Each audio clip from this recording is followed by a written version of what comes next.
My mother-in-law humiliated me by forcing me out of the company and letting her useless niece take my position, until I made her pay for what she'd done.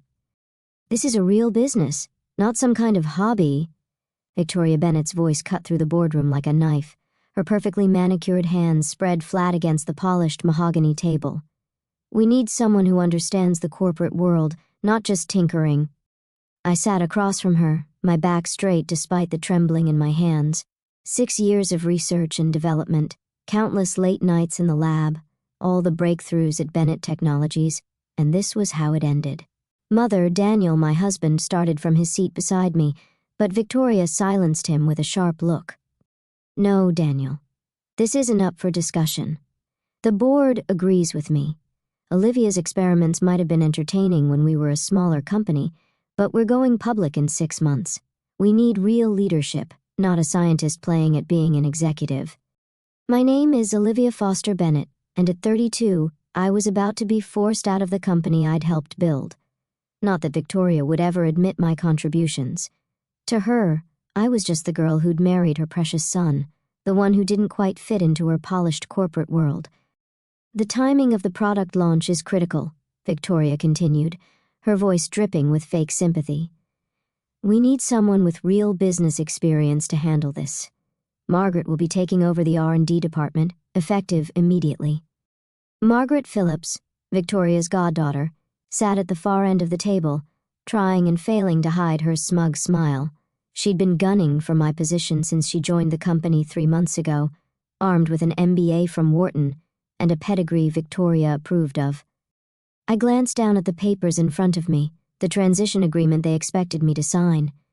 A generous severance package, they called it, more like hush money to keep me quiet while they pushed me out. And if I refuse? I asked, my voice steadier than I felt. Victoria's smile tightened. Then we'll have to revisit your employment contract. I'm sure you remember the non-compete clause. It would be a shame if you couldn't work in this industry for the next 5 years. Of course, I remembered.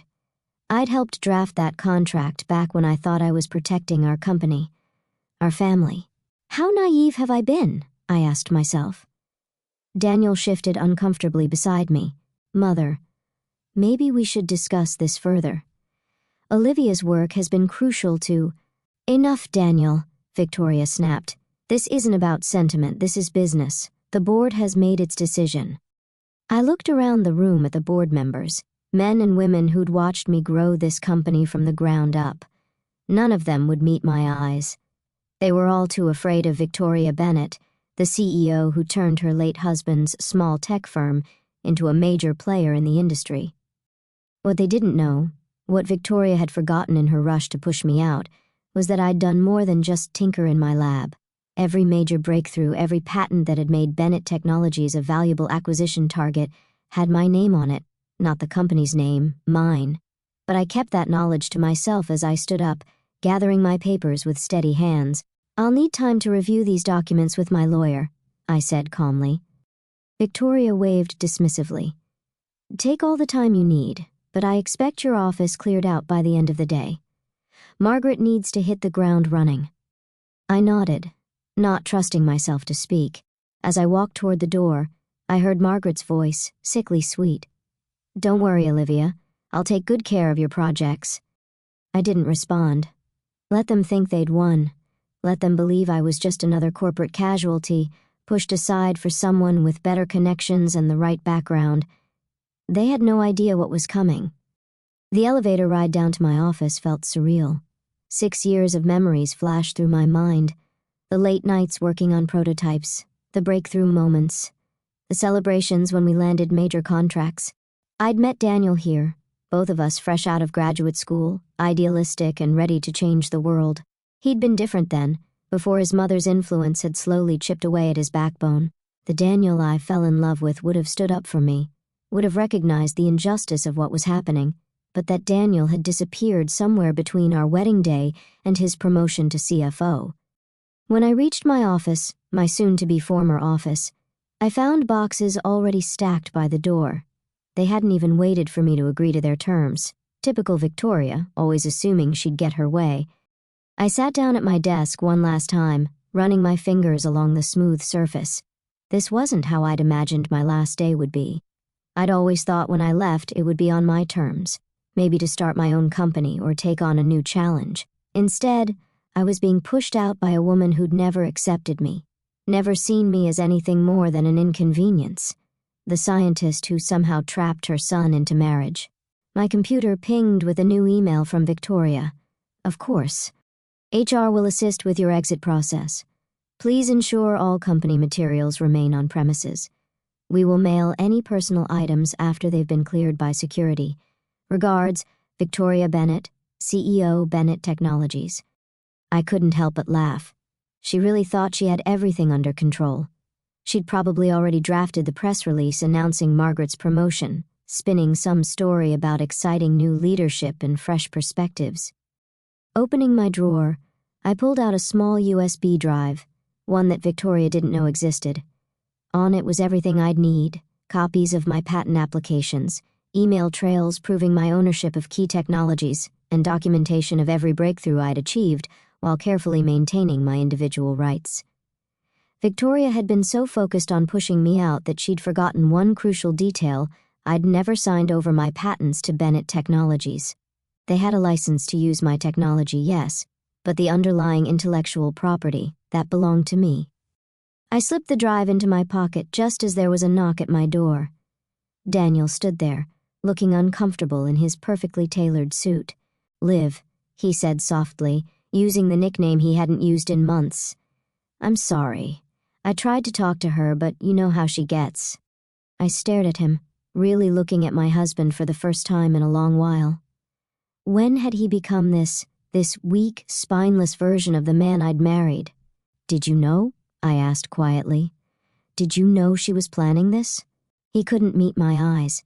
She mentioned some concerns about the IPO, about how investors might perceive. "Perceive what, Daniel?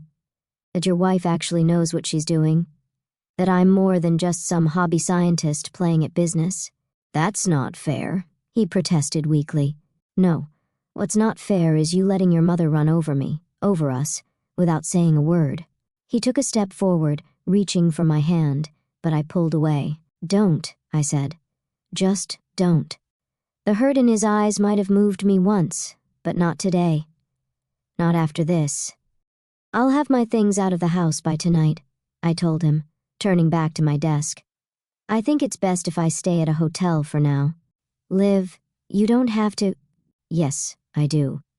I started gathering my personal items, the few things that weren't company property, my framed diplomas, a photo of my parents, the small robot figurine I'd built in college that had started me on this path. "We can work this out," Daniel said, hovering in the doorway. "Once the IPO is done, maybe—" I cut him off with a sharp laugh. "The IPO? Right. Good luck with that." He frowned, catching something in my tone. "What do you mean?" But I just shook my head, picking up my bag and the small box of belongings. "Goodbye, Daniel. Tell your mother I'll have my lawyer review those documents." As I walked past him, he caught my arm. "Olivia, wait. What are you planning?" I gently removed his hand, meeting his eyes one last time.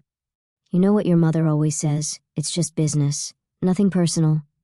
I left him standing there, confusion written across his face. Let him wonder. Let them all wonder.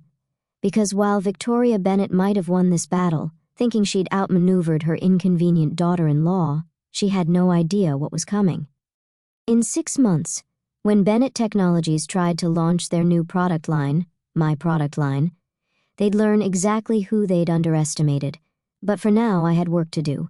Real work, not the corporate games Victoria was so fond of playing. I had patents to review, lawyers to meet, and plans to make. After all, Victoria had taught me one valuable lesson in business.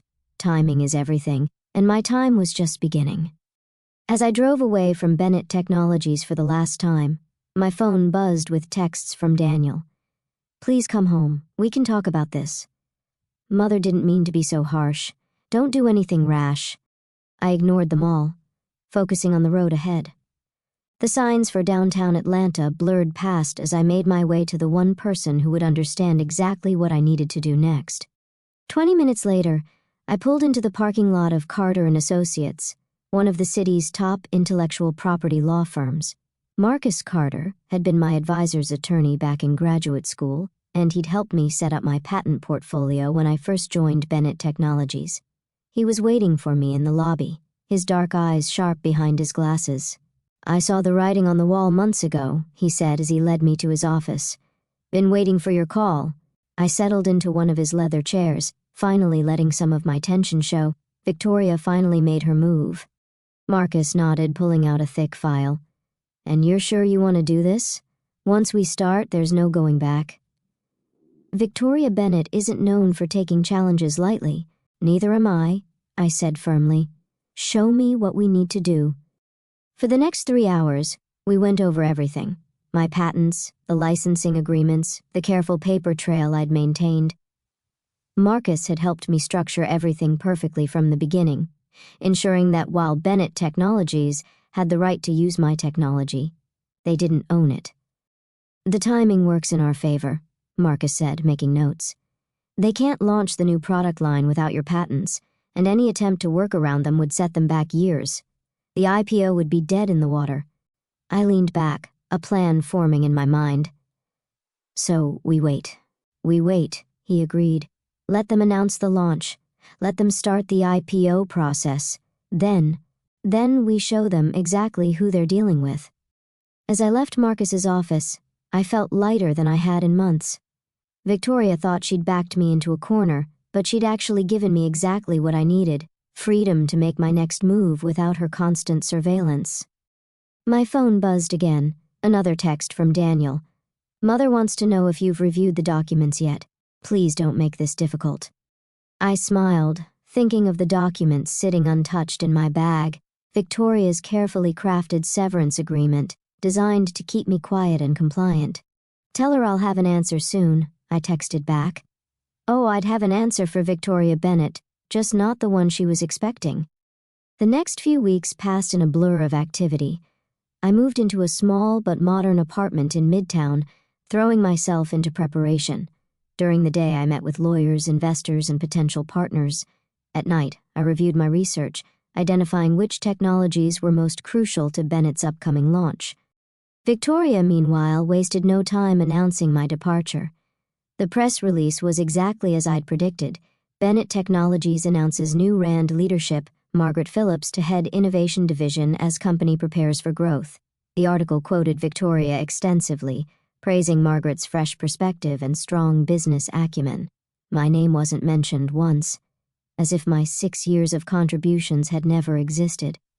Daniel continued to text and call, his messages growing increasingly worried as I maintained my distance.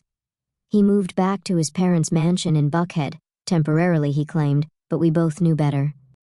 "We need to talk about this," he said when I finally answered one of his calls. "About us." "There isn't much to talk about," I replied, keeping my voice neutral. "Your mother made her choice. You made yours by not fighting her. What was I supposed to do, Liv? She's the CEO. You were supposed to stand up for what's right, Daniel. For once in your life, you were supposed to stand up to her." He was quiet for a moment. "Is that why you won't sign the severance agreement? To punish me?" I almost laughed. He still didn't get it. "No, Daniel.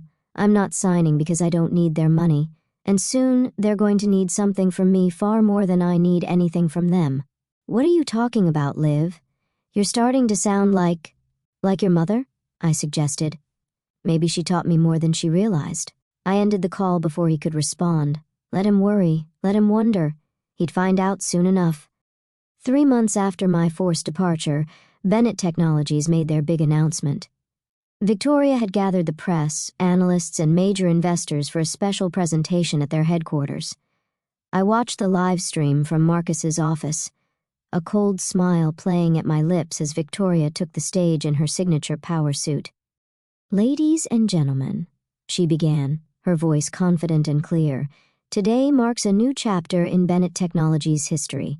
Under the brilliant leadership of our R&D director, Margaret Phillips, we are preparing to launch a revolutionary new product line that will change the face of medical technology forever."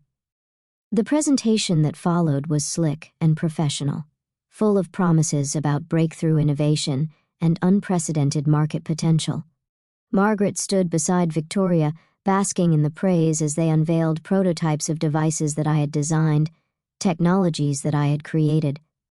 When they opened the floor for questions, a familiar face stood up.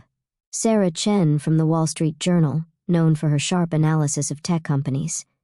"Ms. Bennett," Sarah said, her voice carrying clearly through the stream. "These technologies seem remarkably similar to patents held by Olivia Foster. Can you comment on the licensing arrangements?" The briefest flicker of uncertainty crossed Victoria's face before her media training kicked in. "All intellectual property used in our products is properly licensed and documented," she said smoothly. "Bennett Technologies has full rights to everything we're presenting today." I turned to Marcus, who was already reaching for his phone. "Shall we?" He nodded, a predatory smile spreading across his face. Time to show them what a real business looks like. I pulled out my own phone and opened the email I'd prepared weeks ago. One click, and Victoria Bennett's carefully constructed plans would start to crumble. "Send it," I said. The email went out to every major tech publication, every analyst following Bennett Technologies, and every investor invited to today's presentation. Patent dispute challenges. Bennett Technologies' right to new product line. Olivia Foster announces review of all technology licenses. The reaction was immediate. On the live stream, I watched as phones started buzzing throughout the audience. Victoria was still talking, but people had stopped paying attention, their faces buried in their screens. Then Sarah Chen stood up again, interrupting Victoria mid-sentence.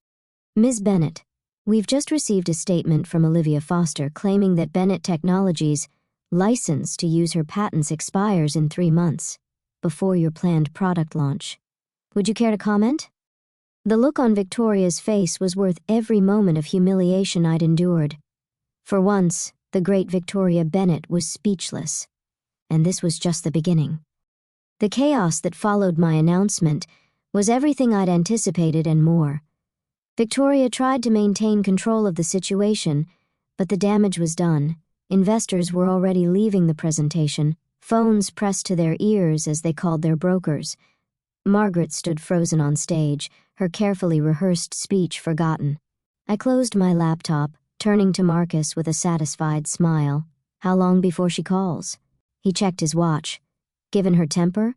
3, 2, 1. My phone lit up with Victoria's number, right on cue. "You should take it," Marcus advised, already reaching for his notepad. "Remember, every word matters now." I answered on the third ring, keeping my voice professional and calm. "Hello, Victoria. What do you think you're doing?" she hissed, her composure finally cracking. "Do you have any idea what you've just done?" "Actually, I do," I replied. "I'm protecting my intellectual property rights. Isn't that what you taught me about business? Always protect your assets." "Your assets?" She practically spat the words. "Everything you developed was for Bennett Technologies. You can't just..." "Can't what, Victoria? Can't stand up for myself? Can't run a real business?" I let my words sink in before continuing. "Check your contracts. Every patent, every innovation you just promised your investors, they're all licensed to Bennett Technologies under my name. And those licenses expire in exactly 3 months. There was a long pause. I could almost see her face, that perfectly controlled mask slipping as she realized the magnitude of her mistake. "What do you want?" she finally asked, her voice tight. "I want what I've earned. But we can discuss the details with our respective legal teams. I'm sure you'll want to review everything thoroughly this time." "This isn't over," she warned. "No," I agreed. "It's just beginning." I ended the call and looked at Marcus, who was grinning broadly. "Well done," he said. "Very well done." But we both knew this was just the opening move. Victoria Bennett hadn't built her empire by backing down from a fight, and she wasn't about to start now. Sure enough, within hours, Bennett Technologies' legal team began flooding Marcus's office with demands and threats. They claimed my patents were developed under work-for-hire agreements. They threatened to sue for breach of contract. They even tried to argue that my marriage to Daniel gave the company rights to my intellectual property. But Marcus and I had prepared for everything, Every contract, every patent application, every piece of documentation had been carefully structured from the beginning. I might have been naive about office politics, but I'd never been naive about protecting my work. Daniel showed up at my apartment that evening, looking more disheveled than I'd ever seen him. His tie was loose, his hair a mess from running his hands through it. "Can I come in?" he asked when I opened the door. "Please, Liv. We need to talk." I considered turning him away, but something in his expression made me step aside. He walked in, taking in my new space, the modern furniture, the small but well-equipped home office, the wall of technical books and journals. "You've been busy," he said quietly. "Someone once told me that success requires dedication," I replied, thinking of all the times Victoria had lectured me about real business. He sank onto my couch, looking defeated. "Mother's furious. The board is in panic mode. Our stock dropped 15% after your announcement." 23%, I corrected him. "I've been watching the markets." He looked up at me, really seeing me, perhaps for the first time in years. "You planned this all along, didn't you? Even before they pushed you out?" "No," I said honestly. "I planned it the moment your mother made it clear that my contributions meant nothing to her. The moment she tried to steal my life's work and hand it to Margaret like it was hers to give. She didn't understand." "She understood perfectly," I cut him off. "She just didn't care. To her, I was just the scientist who wasn't good enough for her son, who didn't fit into her perfect corporate image." "That's not true," he protested weakly. "Really?" I moved to my desk and pulled out a file. "These are copies of emails between your mother and Margaret, going back 6 months, planning my removal, discussing how to handle the transition of my projects." "Want to know what your mother wrote about me?" He shook his head, but I continued anyway. "She called me a necessary inconvenience that needed to be managed out before the IPO, said it was time for you to think about your future and consider more suitable partnerships." Daniel's face paled. "Where did you get those?" "I'm a tech expert, remember? The one your mother thought was just playing at business." I sat down across from him. "The question is, did you know about this plan?" He couldn't meet my eyes. I knew she wasn't happy about us, about how it would look to investors, having a researcher in such a key position. But I never thought she'd actually do it, or never thought I'd fight back. The silence that followed was heavy with unspoken truths. Finally, Daniel looked up, his eyes tired and sad. "What do you want, Liv? Name your price." "Whatever it takes to fix this." I laughed, but there was no humor in it. "Fix this? You still don't get it, do you? This isn't about money, Daniel. This is about respect, about recognition for what I've built. What price would you put on that?" "Mother will never agree to give you back your position," he said. "You know how she is." "I don't want my position back," I said, standing up. "I don't want anything from Bennett Technologies. What I want is for Victoria to understand exactly what she lost when she decided to throw me away." Just then, my phone buzzed with a text from Marcus. "Thompson Medical just reached out. They want to meet." I smiled, remembering Victoria's dismissal of my tinkering. Thompson Medical was Bennett Technologies' biggest competitor, and they'd been trying to break into the same market sector for years. "You should go," I told Daniel, moving toward the door. "I have a meeting to prepare for." He stood slowly, looking lost in his perfectly tailored suit. "Liv, please, don't do this. Don't destroy everything we've built." "I'm not destroying anything," I said softly. "I'm building something new, something of my own." After he left, I sat down at my desk and pulled up the presentation I'd been working on. Thompson Medical wasn't the only company interested in my technology. Without Bennett Technologies' restrictions, without Victoria's constant interference, I was free to explore all the applications I'd been forced to shelve. The next few weeks were a blur of meetings, negotiations, and legal maneuvers. Victoria, true to form, tried every trick she could think of to regain control. She had her PR team spin stories about corporate espionage and betrayal. She tried to pressure mutual business contacts to blacklist me. She even attempted to freeze my personal bank accounts, claiming they were tied to company assets. But for every move she made, I was 2 steps ahead. The patents were mine. The documentation was clear, and the technology market was hungry for innovation. While Bennett Technologies' stock continued to fall, my own prospects were rising. Thomson Medical wasn't just interested in licensing my existing patents. They wanted to fund my research into new applications, with complete creative control and a significant equity stake in the resulting technologies. "They're offering you a seat on their board," Marcus told me during one of our strategy sessions. "Victoria is going to lose her mind when she finds out." I was reviewing the proposal when my phone buzzed with an unexpected name, Margaret Phillips. "Should I take it?" I asked Marcus. He shrugged. "Could be interesting."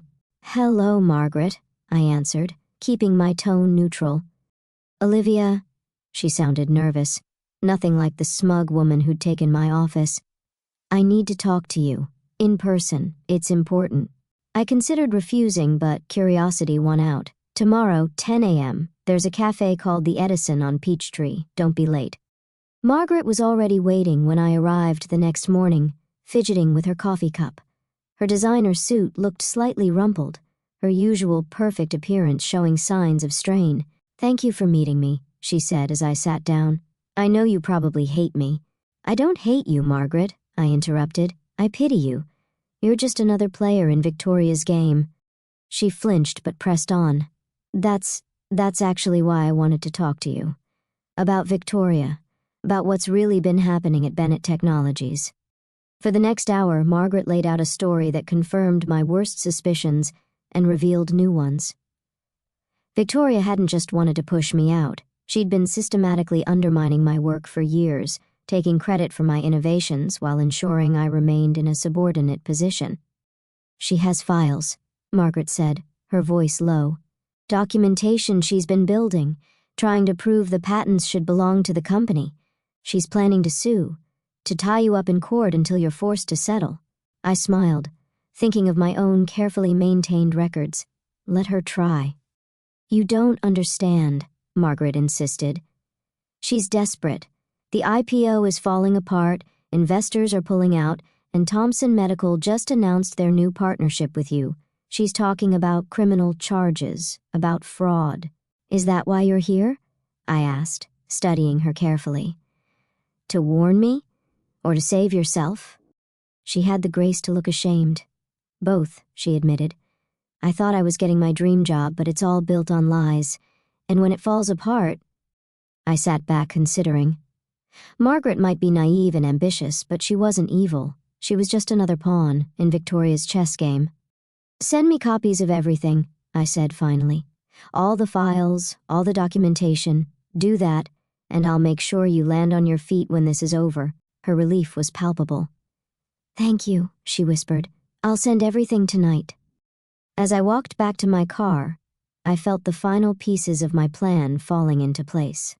Victoria thought she could bury me in legal battles. Fine, let her try. I had truth on my side, and now I had evidence of her attempted fraud. That evening, as I was reviewing Margaret's files, Daniel called again. "Mother's calling an emergency board meeting tomorrow," he said without preamble. "She's going to try to force through a lawsuit against you." "I know," I replied calmly. "You know?" "I know everything, Daniel, including what your mother's been planning for years. The question is, what are you going to do about it?" He was quiet for a long moment. "What do you mean?" "I mean, are you going to keep standing by while she destroys the company your father built? While she burns everything down rather than admit she was wrong? What choice do I have?" "There's always a choice," I said softly. "You just have to be brave enough to make it." The next morning, I dressed carefully in my favorite power suit, not one of the ones Victoria had helped me choose, but one I'd bought myself after leaving Bennett Technologies. It was time for the final act. Marcus met me in the lobby of Bennett Technologies headquarters, both of us armed with files and evidence. We timed our arrival perfectly, just as the board members were gathering for Victoria's emergency meeting. "Ready?" he asked as we stepped into the elevator. "Ready," I confirmed. The boardroom fell silent as we walked in, Victoria freezing mid-sentence at the head of the table. Daniel sat to her right, Margaret to her left, both looking pale but determined. "What is the meaning of this?" Victoria demanded. "This is a private board meeting." "Actually," I said, setting my files on the table, "this is exactly where we need to be. We have evidence of systematic fraud, attempted patent theft, and corporate espionage, evidence that every person in this room needs to see." "How dare you?" Victoria began, but the board chairman cut her off. "Let her speak," he said, his eyes sharp. "Given the company's current situation, I think we all need to hear this." For the next hour, I laid out everything: the documentation of my patents, the evidence of Victoria's attempts to steal them, the proof of her long-term plan to push me out while taking credit for my work. Margaret's files provided the final, devastating pieces of evidence. When I finished, the silence in the room was deafening. Victoria stood, her face flushed with rage. "This is ridiculous," she cried. "She's trying to destroy this company out of spite." "No, Mother," Daniel's voice cut through her protest. "She's trying to save it from you."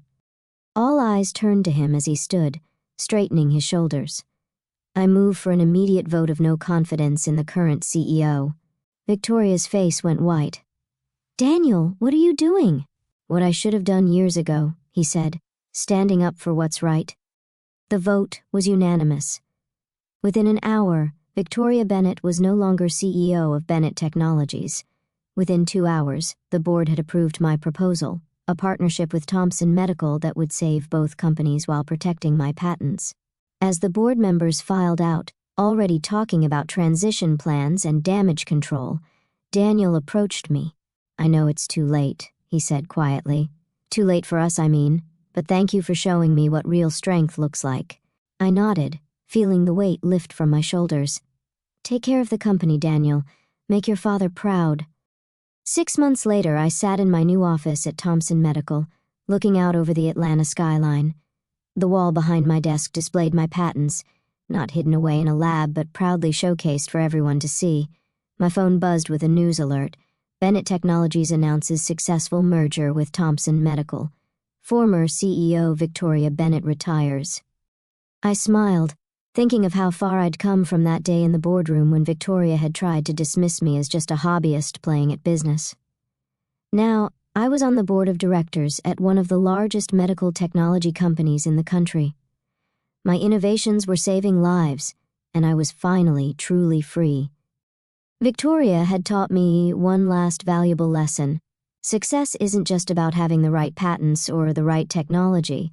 It's about knowing your worth and being brave enough to fight for it. As I turned back to my work, I noticed a small package on my desk. Inside was a familiar object, the robot figurine from my college days that had started me on this path. With it was a note in Daniel's handwriting. "This belongs with its creator. Thank you for teaching me what real business looks like, D." I placed the figurine on my desk, a reminder of where I'd started and how far I'd come. Victoria had tried to write me off as just another hobbyist, but she'd forgotten the most important rule of business: never underestimate a woman with nothing left to lose and everything to prove.